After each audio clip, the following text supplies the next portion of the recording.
বোয়ালখালীতে অস্বাস্থ্যকর পরিবেশে খাদ্য উৎপাদন করায় ৩ রেস্টুরেন্টকে ৩০,০০০ টাকা জরিমানা।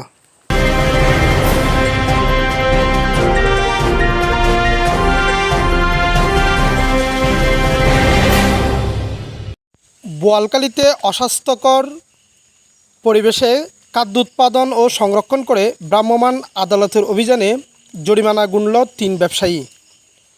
সোমবার ৭ জুলাই বিকেলে উপজেলার শাকপুরা মিলিটারি ফুল এলাকায় এই ভ্রাম্যমাণ আদালত পরিচালনা করেন উপজেলার নির্বাহী কর্মকর্তা ও নির্বাহী ম্যাজিস্ট্রেট মোহাম্মদ রহমতুল্লাহ।